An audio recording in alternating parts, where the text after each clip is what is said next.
lagi dengan channel RW 007 Dusun Ciperan. Kali ini saya kerawat tamu, itu warga kami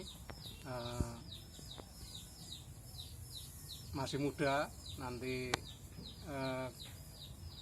si tamunya ini pernah kerja di Jepang, jadi kami nanti akan ngobrol-ngobrol ya masalah kerja di luar negeri. Ini tamu saya sudah datang, namanya nanti saya tanyakan. Monggo Mbak. Selamat sore Mbak. Sore Pak. Asmane sinten? Nami kula Widya Pangestika, tapi teng dusun mriki kula sering dipanggil Wiwit. Oh, Widya Pangestika, panggilannya Mbak Wiwit. Enggak, ini mau tanya-tanya. Mbak Wiwit kan pernah kerja di luar negeri ya? Nggih, saestu. Di mana itu? Di Jepang, Pak. Oh, di Jepang ya. Jepang itu mana, Pak? Jepang itu ya aduh pokoknya Mas. Bacem ngalor ge? Iya, Wah, itu, sih. ngalor, ya. Pokoknya bacem ngalor terus ya, Pak. Pokoknya aduh Mas ini. Oh iya. Aku ya rada lumayan. Sudah. Kita Betul dugi. Iya, kita lanjutkan ya. wis lanjut, Pak, lanjut. Mbak Wit, Nggih. kenapa ya kok sampean sampai kepengin ke Jepang itu, yang menjadi motivasi pengen ke sana itu apa? Oh, oke. Jadi pertamanya niku kula namung kepengen jadi pertama kula namung lihat teman SD saya dulu waktu kecil, kok cewek tapi bisa ke Jepang.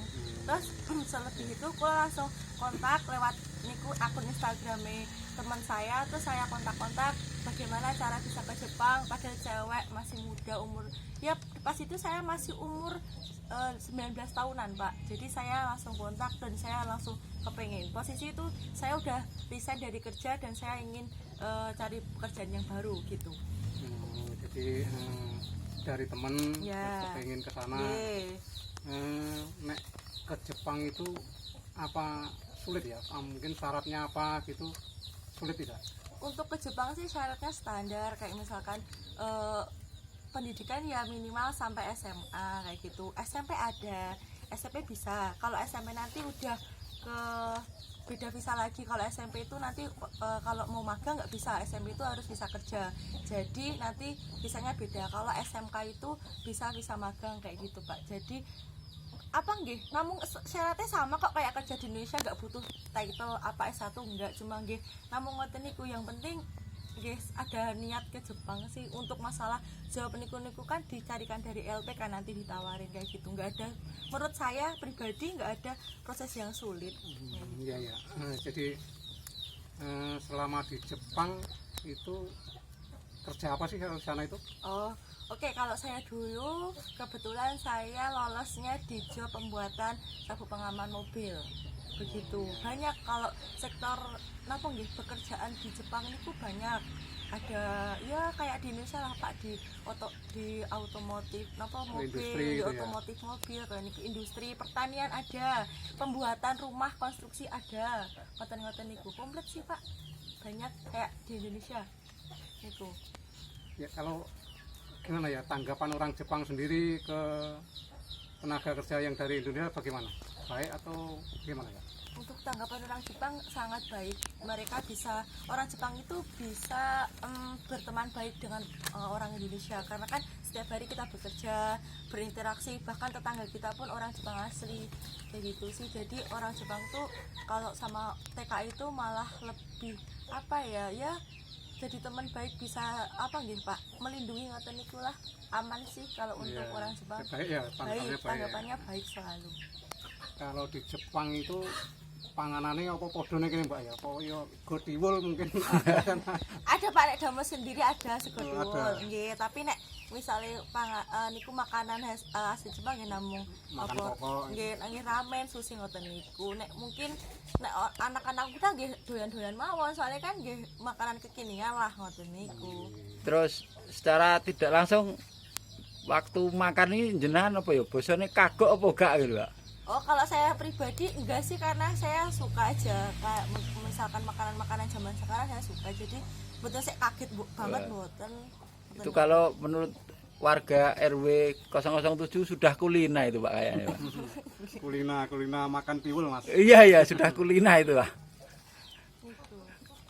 berapa lama Mbak enten Jepang jenengan? Saya 3 tahun di Jepang. Saya berangkat dari 2019, saya pulangnya 2022. 3 tahun ya? Ya, 3 tahun. Kalau ke sana itu sistemnya kontrak atau gimana ya? Jadi ke Jepang itu sistemnya kontrak pertama itu 3 tahun. Setelah 3 tahun biasanya pemagang itu ditawarin maukah napa nggih cara-caranya kontrak kedua. Kalau dia mau ya silahkan, atau sebelum habis kontrak pertama selama 3 tahun itu pemagang itu bisa cari kerja yang lain. Cara-caranya mau ganti perusahaan itu bisa. Nanti ada interview lagi kayak gitu. Tapi ada syarat-syaratnya. Dia minta syaratnya biasanya sertifikat keahlian di bidang itu, atau enggak sertifikat bahasa itu. Nanti bisa up ke visa kerja kayak gitu. Jadi jenjang karir di Jepang itu bisa lebih fleksibel. Ngoten niku. Mau diperpanjang per tahun bisa, ngoten niku. Bahkan misalkan kembali mau misalkan pulang mau kembali lagi ya sakit, ngoten niku. Mbak Wiwit ini kan udah 3 tahun ya di sana ya. Mungkin kalau bahasa Jepang itu mungkin sudah banyak menguasai atau mungkin bagaimana gitu? Ya kalau saya pribadi saya ya lumayan bisa menguasai. Karena sekarang saya juga mengajar di LPK tempat saya berangkat dulu dari situ. Oh iya. Kayak gitu. Contoh nih, kasih contoh Mbak. Misalnya ngopo lah, bahasa Jawa ngopo lah, jadi bahasa Jepangnya Ya, kepiye? misalnya kula nuwun ngoten bahasa Jepangnya napa nih, Mbak? Kalau koloniawan tuh kayak mas, kayak misalkan salam tuh kalau pagi mungkin warga Indonesia udah tahu kayak ohayou gozaimasu, kalau siang itu konnichiwa kayak gitu. Terus misalkan malam tuh konbanwa, itu pasti udah familiar kayak gitu. Permisi gitu. Permisi itu mas. Kalau namu tuh biasanya mas, kayak maaf saya mengganggu kayak gitu-gitu. Kayak gitu-gitu sih. Itu basic saja. Terus kalau sekarang mungkin ada keinginan lagi ke sana? Oh, kalau saya sendiri ada, tapi masih saya berproses. Mungkin tahun depan saya balik. Seperti itu. Kalau soal gaji ya, kalau di Jepang itu gimana ya? Atau boleh nggak kita tahu ke Jepang itu seperti apa gajinya? Oke, kalau pribadi saya rahasia ya dapatnya berapa. Tapi kalau untuk umumnya niku Ya. Jepang itu sistemnya kayak di Indonesia, Pak. Kayak semua ada UMR. Katakanlah saya dulu di namanya di prefektur Fukuoka, atau kalau prefektur itu di Indonesia mungkin seperti provinsi kayak di Semarang, di Jakarta kayak gitu-gitu. Kalau di sini kan paling tinggi tuh UMR-nya di Karawang, Cikarang mungkin ya. Kalau di Jepang namanya di Tokyo. Jadi per provinsi, per prefektur itu tuh punya standar UMR masing-masing. Tapi di Jepang itu kan bayarnya per jam, bukan per bulan. Kalau di Indonesia kan per bulan. Di Jepang itu UMR paling rendah itu per jamnya udah nyentuh di 800 ya. Kalau mungkin dibulatkan udah 1 jamnya 80.000, tinggal dikali satu hari kan 8 jam. Nanti kan udah beda lagi dengan rupiahnya itu ya 80.000. Nah, itu kayak itu. Jadi rata-rata ke Jepang tuh ya kalau dibulatin 1 bulannya ya 10 juta oke lah kayak gitu, Pak. Terus sebelum ini kan tadi dikatakan masih kepengen ke sana ya. Kegiatan sekarang ini sebelum ke sana itu di rumah itu sekarang kegiatannya apa? Oh, kegiatan saya di rumah sekarang kebetulan saya mengajar di LPK tempat saya berangkat dulu. Saya dari pagi sampai sore saya mengajar sambil menunggu saya berangkat lagi kayak gitu. Jadi di rumah saya ya mengajar dan seperti itu, Pak, sampai sore. Kalau pas kerja di Jepang itu di mananya itu, kotanya di mananya itu? Saya di Fukuoka, prefektur Fukuoka ya gitu, di kota Saga. Itu kalau sama ibu kota Jepang mana itu? Tokyo? Jauh banget, Pak. Jauh ya? Jauh banget. Tokyo itu di pusatnya, sedangkan saya itu di bawah kayak gitu. Jadi kalau misalkan mau ke Tokyo, kalau nggak naik Shinkansen ya naik pesawat gitu, kayak gitu. Oke, kesan-kesannya Mbak, kesan-kesannya selama di Jepang mungkin ada ya namanya orang kan ada senangnya, ada susahnya gitu kan. Apa? Oke, bagi saya kesan dan itu di Jepang itu menurut saya kesannya baik, karena ya menurut saya masih muda bisa ke Jepang meskipun meninggalkan negara sendiri. Tapi di sana itu saya nggak cuma mendapatkan gaji ya, Pak. Kalau gaji kan itu udah umum banget lah. Menurut saya ke Jepang tuh saya mendapat satu pengalaman kerja bersama orang luar kayak gitu. Kedua saya mendapatkan tentang kebudayaannya mereka, tentang bagaimana dia bermasyarakat, bedanya etos kerjanya itu seperti apa, itu beda-beda banget. Kemudian saya dapat ilmu begitu bahasa Jepang, jadi saya bisa gunakan untuk di sini untuk mencari rezeki lagi mungkin ya di sini sekarang. Jadi seperti itu. Jadi enggak cuma yang itu tuh dalam bentuk uang, tapi Iya, pengalaman dan kan apapun lebih itu penting, Mbak, ya. nah itu Pengalaman saya itu dapat lebih juga penting dan lebih berharga ya. ya kayak gitu.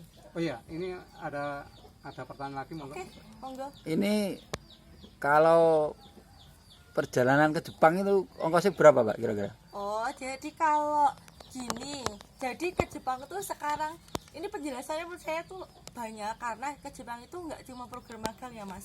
Kalau ke Jepang tuh ada dua opsi, ada visa magang sama visa kerja. Kalau visa magang itu tuh tergantung kebijakan lembaga pengirim. Kalau di Indonesia tuh rata-ratanya itu tuh dimulai dari minimal 30 juta sampai ke angka 50 juta kayak gitu. Karena kalau lembaga itu kan kita makan di situ selama pembelajaran. Diklat itu namanya pemantapan bahasa sebelum ke Jepang. Jadi sembari kita nunggu visa izin tempat tinggal jadi, itu kan kita kan kayak ditempa di situ kayak gitu selama 3-4 bulan. Itu kan kita dikasih makan, dikasih asrama, tiket ke Jepang kayak gitu kan, ngurus visa, ngurus apapun itu kan bayar. Jadi kalau di Indonesia itu standarnya ya sekitar 30-50 juta. Tapi kalau visa kerja beda sendiri, karena visa kerja itu kan mandiri, nggak lewat kayak harus diklat kayak gitu. Jadi visa kerja itu kayak untuk yang lebih proper lah dari magang kayak gitu. Itu bayarnya lebih murah lagi, tapi harus punya sertifikat bahasa kayak gitu, sama sertifikat pernah bekerja di bidang apapun. Kalau misalkan belum pernah ya carilah kayak misalkan punya sertifikat keahlian pertanian, pengolahan makanan, apapun itu kayak gitu. Itu lebih murah, jatuhnya paling cuma 15-20 juta kayak gitu sih, itu lebih murah lagi kayak gitu. Tapi lebih lama karena kan kita harus punya sertifikat bahasa sama sertifikat keahlian kayak gitu. Bisa lebih, kalau untuk newcomer itu lebih bisa untuk ini bisa lebih lama lagi prosesnya. Tapi kalau misalkan ex Jepang itu lebih bisa cepet, karena kan dia bisa cari di sana ataupun pas pulang langsung interview aja kayak gitu. Punya pengalaman nah gitu ya. kayak gitu lebih cepet lah kalau ex pemagang loh untuk masuk ke visa kerja seperti itu. Terus ini saran buat calon-calon TKI yang mau ke sana apa Mbak kira-kira? Kalau menurut saya saran saya untuk apapun yang mau ke Jepang, entah itu visa kerja atau visa magang, menurut saya jangan nanti misalkan di sana itu kerjanya ngawur. Maksudnya ngawur tuh ya asal-asalan kayak gitu. Dan jadi minimal tahu bahasa lah. Maksudnya meskipun nggak memastikan, ya namanya kemampuan orang beda-beda. Jadi ada yang diklat itu pas saat itu tuh ada yang dong-dongan nama itu. Jadi misalkan pokoknya tuh semangat. Jadi tetap kemampuan bahasa itu tetap digunakan sih kayak gitu. Jadi untuk komunikasi biar nggak salah. Maksudnya misalkan diinstruksikan harus kerja gini tapi dia nggak tahu kan menjadi problem kan pastinya. Jadi kan sangat penting tuh bahasa itu ya. Bahasa itu juga penting kayak gitu. Terus kerja juga harus sesuai aturan, nggak yang seenaknya sendiri, disiplin waktu kayak gitu. Jadi biar tidak ada antara pemagang dan orang Jepang tuh biar nggak ada problem tuh. Saran saya tuh jadi ya itu bahasa sama disiplin kayak gitu sih. Saya biasalah orang Indonesia kan kayak gitu, biasanya molor dan sebagainya, itu kan udah kayak jadi budaya aja kayak gitu. Tapi setelah pulang dari Jepang pasti balik Indonesia kayak lihat orang-orang mau tuh kayak Indonesia kok kayak gini sih, biasanya kayak gitu. Saya udah terbiasa bertahun-tahun tuh kerjanya seperti itu kayak gitu sih. Oke Mbak, terima kasih Ya, Terima kasih Mbak Wiwi sudah berbagi pengalamannya. iya Pak, sami-sami. Saya juga terima kasih, saya juga udah dikasih waktu untuk kayak sekedar sharing aja lah tentang pengalaman saya gitu. Ya mungkin kalau mungkin ada pemuda di sini mungkin yang pengen tapi mungkin malu-malu mau tanya saya gitu. Kalau misalkan mau tanya-tanya lagi itu sebenarnya ya apapun ex magang pasti mau kok ditanya-tanyain tentang bagaimana cara ke Jepang, itu prosesnya gimana, tes jobnya gimana, itu tuh ada. Atau mungkin kalau udah punya rekomendasi LPK atau udah tahu LPK, langsung tanya aja ke LPK-nya, itu bisa nanti dijelaskan kayak gitu. Jadi ya kalau misalkan dari masih muda pengen ke Jepang atau mungkin punya cita-cita yang lain, ya menurut saya harus cepat dikejar sih kayak gitu. Selama ada kesempatan, kenapa tidak untuk dicoba, menurut saya kayak gitu. Oke, makasih. Iya Pak. Demikian dulur-dulur wawancara kami dengan salah satu warga kami yang pernah bekerja di Jepang. Jadi dia berbagi pengalamannya, susah senangnya bekerja di luar negeri. Tadi sudah kami tanyakan semuanya, mudah-mudahan bermanfaat.